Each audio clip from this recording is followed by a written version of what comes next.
Kali ini saya akan membahas tentang kerjasama strategis antara Indonesia dan Korea Selatan dalam pengembangan jet tempur KF-21 Boramae, yang merupakan jet tempur pertama yang dibuat oleh Korea Selatan. Kelanjutan proyek KF-21 Boramae Indonesia Korsel menemui titik baru.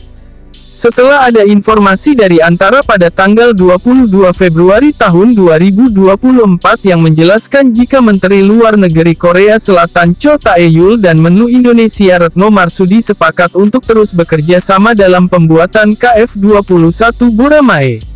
Perihal kelanjutan proyek KF-21 Boramae Indonesia Korsel dibicarakan Retno Marsudi dan Cho Tae-yul pada saat agenda bilateral di sela-sela pertemuan para menlu kelompok G20 di Rio de Janeiro, Brasil pada Rabu, 21/2.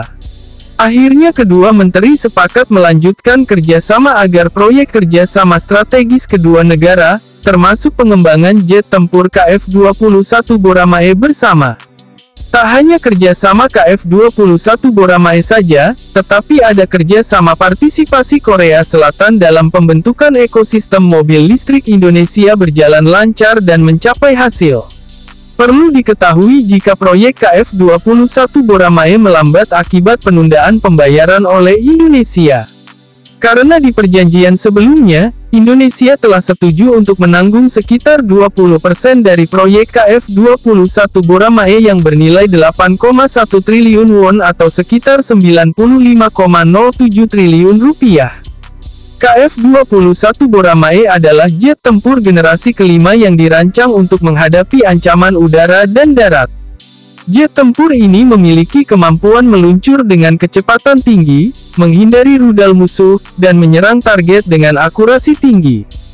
Indonesia telah setuju untuk menanggung sekitar 20% dari proyek KF-21 Boramae yang bernilai 8,1 triliun won atau sekitar 95,07 triliun rupiah sebagai imbalan atas penanggungan biaya tersebut. Indonesia akan mendapatkan satu prototipe KF-21 Boramae termasuk transfer teknologi. Selain itu, Indonesia juga akan memproduksi 48 unit jet tempur KF-21 Boramae di dalam negeri. Kerjasama ini menunjukkan komitmen Indonesia dalam meningkatkan kemampuan pertahanan nasional dan menjalin hubungan baik dengan Korea Selatan sebagai mitra strategis di kawasan Asia Tenggara.